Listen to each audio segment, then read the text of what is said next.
रामकृष्ण रे. दृष्टांतरे सिद्धांत भाग 19. दृष्टांतरे सिद्धांत ही आपली चालू असलेली मालिका आणि या मालिकेच्या अनुषंगाने गेली 18 भागामध्ये आपण विचार करत असताना, चिंतन करत असताना एक एक सिद्धांत घेऊन त्यामुळे तो समजावून सांगण्यासाठी, तो पटवून घेण्यासाठी एखादा दृष्टांत, एखादी कथा, एखादी काल्पनिक, एखादी पौराणिक, एखादी कथा, एखादा पौराणिक सिद्धांत, एखादी पौराणिक कथा, असं आपलं चाललंय. आजच्या 19व्या भागामध्ये चिंतन करत असताना, विचार करत असताना आणखी एक विचार तुकोबारायांनी जो व्यक्त केला, तो विचार जर बघितला तर तुकोबाराय म्हणतात, जाता त्याशी दावी रंग, झाले दर्पणाचे अंग, जाता त्याशी दावी रंग, ज्याचा त्याशी दावी रंग, ज्याचा त्याशी दावी रंग, झाले दर्पणाचे अंग, झाले दर्पणाचे अंग, ज्याचा त्याशी दावी रंग. काय अर्थ आहे हो? तुकोबाराय इथे एक सिद्धांत मांडतात, ज्याचा त्याशी दावी रंग. आणि दृष्टांत तुकोबाराय देतात दर्पणाचा. दर्पण म्हणजे आरसा, मिरर. आरसा लहान आहे, आरसा मोठा आहे, आरसा गोल आहे, आरसा चौकोनी आहे, आरसा त्रिकोणी आहे. आरसा कसा आहे? तो कसाही जरी असला तरी तो आरसा. आणि आरशाच्या समोर जर आपण उभं राहिलं तर आपलं जसं आहे तसं रूप तो दाखवतो. तुकोबाराय म्हणतात, झाले दर्पणाचे अंग, ज्याशी त्याशी दावी रंग. याचा अर्थ काय महाराज? हा सिद्धांत, यातला सिद्धांत काय? सिद्धांत असा आहे, वर पांगी तुम्ही काही दाखवत असलात की मी एवढा भाविक आहो, मी एवढा आनंदी आहो, मी एवढा सुखी आहो, मी एवढा भगवत भक्त आहो, मी एवढा निष्ठावान वारकरी आहो, मी मोठा वैष्णव आहो. पण तुम्ही कसे आहे ना, हे जसं आरशासमोर उभं राहिलं म्हणजे आपलं खरं रूप आपल्याला दिसते, तसं भगवंत हा एक आरसा आहे आणि भगवंत खरं तुमचं रूप जाणून घेतो. तुकोबारायांनी अनेक ठिकाणी म्हटलं की तुम्ही तुमच्यामध्ये कसा भाव आहे ना, जया अंगी जैसा भाव, तया जवळी तैसा देव. तुमच्या अंगामध्ये काय कसा भाव आहे, तुमचं कर्म कसं आहे, त्या पद्धतीनं तुम्हाला फळ आहे. आपण काय भक्ती करतो हे दाखवण्यापेक्षा कोणाला दाखवायचे? आरशाजवळ उभं राहिलं आणि तुम्ही ब्युटी पार्लर न करता, पावडर न लावता, लिपस्टिक न लावता आरशासमोर जर उभं राहिले तर तुमचं आहे ते ओरिजिनल रूपच आरसा दाखवणार की नाही? पण तसं भगवंताजवळ तुम्ही कसेही जरी उभे राहिलात, भगवंत तुमची खरी भक्ती ओळखतो. तुम्ही काय करताय तसं तुम्हाला फळ देतो. जसं आरशासमोर तुम्ही जसे उभे राहिले तसे तुम्ही दिसाल. तुम्ही पावडर लावून उभे राहिले, पावडर लावून दिसाल. तुम्ही चांगले कपडे घालून उभे राहिले, भांग कंगवा काय असेल ते करून उभे राहिले, तसं रूप दिसणार. तुम्ही घाणेरडे राहिले, घाणेरडे दिसणार. आरसा हा भेदभाव करत नाही, आहे तसं रूप दाखवतो. तसं आपण जसे आहो ना,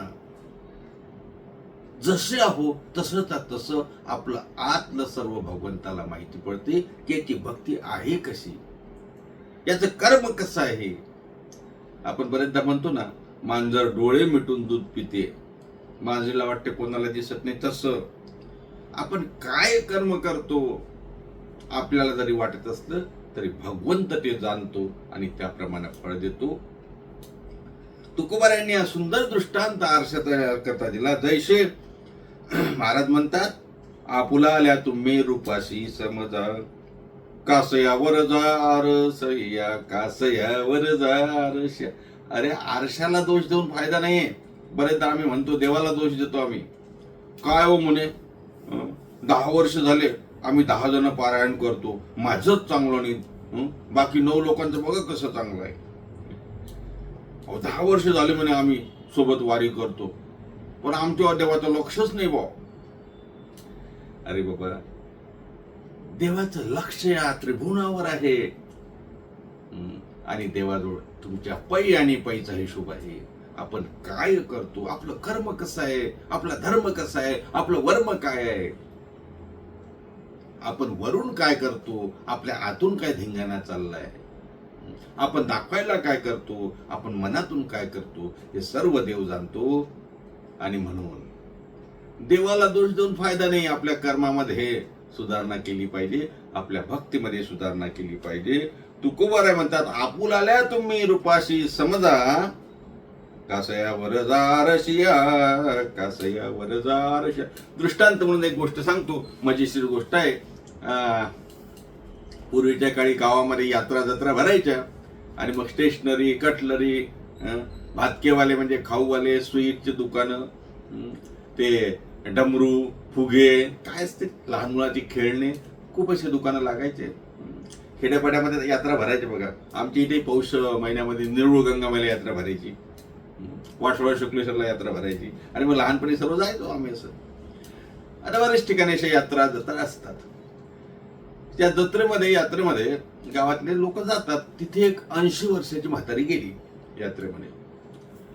आणि मग आता हे सर्व कटलरीवाले बसले, आरशे, कंगवे, फण्या, अजून काय असते, काय असेल ते तुमच्या सौंदर्य प्रसाधनाचे साहित्य वगैरे.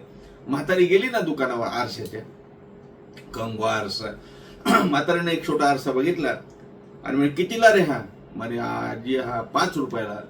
काय देतो एवढे 5 रुपयाला? तोंड दिसत नाही बरोबर. आजीने फेकून दिला आरसा, टाकून दिला. दुसरा घेतला त्यापेक्षा मोठा. का रे हा कितीला? म्हणे, आजी हा 10 रुपयाला. काय रे, तोंड धड दिसत नाही, टाकून दिला आजीने. आजीने तिसरा आरसा घेतला, मोठा होता. आजी म्हणे, हा कितीला रे?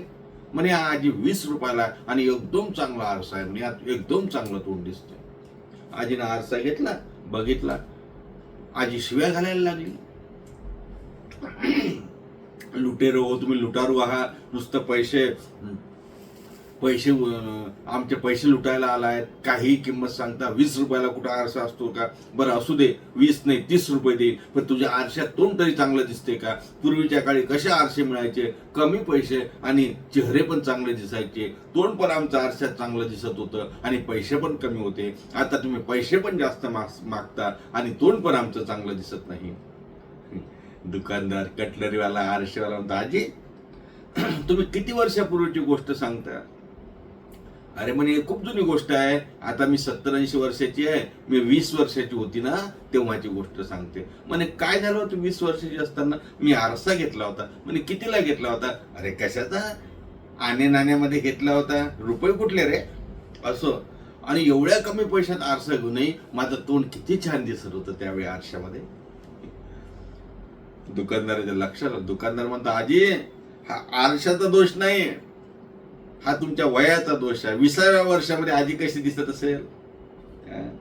आता त्या आरशामुळे दिसत होती का आजीच्या तरुणपणामुळे आजी चांगली दिसत होती? अरे 20 वर्षाच्या वयामध्ये आजी जेव्हा आरशासमोर त्यावेळेस तुम्ही उभ्या राहिल्या त्यावेळी तुम्ही सुंदर होत्या, 20 वर्षाच्या होत्या, साहजिक चांगल्या दिसत असाल. आज तुमचं वय 80 झालं, तोंडावर सुरकुत्या पडल्या, डोळ्याच्या भोवती काळं आलं, कान हलतात, नाक हलते, नवे नवे तुमची मान सुद्धा हलते. आणि मग अशा याच्यात तुम्हाला कसाही आरसा फुकट जरी दिला तर तुम्ही आहे तसेच दिसाल ना. तुकोबार आहे तेच सांगतात, आपुला आल्या तुम्ही रूपाशी समज, कासया वरजारशिया, कासया वरजारशिया. म्हणजे आरशामुळे तुम्ही कसे दिसता हे महत्वाचं. आरशावर अवलंबून नाही, तुम्ही आहे तसे दिसाल. 20व्या वर्षाचा 80व्या वर्षाचा चेहरा सारखा असतो का? मुद्दा म्हणा दृष्टांत सांगण्याचा हाच हेतू आहे की आरसा तुमचं खरं रूप दाखवतो, तसं तुमचं खरं रूप देव त्या ठिकाणी जाणतो. म्हणून तुकोबाऱ्या म्हणतात, जया जिती जैसा भाव, तया जवळी तैसा देव. म्हणून आपण नेहमी समजून घेतलं पाहिजे की आपलं खरं रूप जसं आरसा आपल्याला दाखवतो तसं खरं रूप आपण कितीही लपवण्याचा प्रयत्न केला तर ते देव जाणतो आणि त्याप्रमाणे आपल्याला फळ देतो. म्हणून आपली भाव भक्ती वरपंगी नसावी, ते आतून असावी, जेणेकरून ते आपल्याला माहितीये आपण वरपंगी काही जरी केलं तर ते देवाला समजते, देव ते जाणतो. म्हणून खऱ्या अर्थानं त्या ठिकाणी आपण आपल्या भक्तीमध्ये प्रेम आणि भाव कसा उत्पन्न होईल याचा विचार केला पाहिजे. आपल्या कर्मामध्ये आपल्याला कशी सुधारणा करते ते बघितलं पाहिजे. आपल्याला बरेचदा असं वाटते का आपण काय करतो हे कोणालाच कळत नाही. कोणाला कळत नाही ही गोष्ट खरी आहे, पण देवाला मात्र सर्व कळते आणि देव हे सर्व जाणतो. आणि हे समजून घेण्यासाठी या दर्पणाचं आणि आरशाचं आज दृष्टांत आपल्या समोर ठेवलाय. खरं म्हणजे अधिक मास सुरू झालाय. आपल्याला माहिती आहे मागच्या रविवारपासून म्हणजे 17 तारखेपासून, याच रविवारपासून 17 पासून अधिक मास सुरू झाला. आणि अधिक मासामध्ये सुद्धा आपल्याला थोडं वेगळं चिंतन आपण करणार आहोत. 1-2 भाग आपण दृष्टांताचे सिद्धांताचे करून ही मालिका थांबवून आपण अधिक मासानिमित्त एक वेगळं चिंतन करण्याचे विचारत आहोत. आजच्या मात्र या दृष्टांताचे सिद्धांत या 19व्या भागामध्ये इथेच थांबू. पुन्हा भेटूया पुढच्या भागामध्ये एक नवीन दृष्टांत सिद्धांत असेल. तोपर्यंत सर्वांना रामकृष्ण हरी. कुंडलिक वरदेव ठेवलं श्री ज्ञानदेव तुकाराम, दत्तात्रय नाथ श्री एकनाथ, माऊली ज्ञानेश्वर महाराज की जय.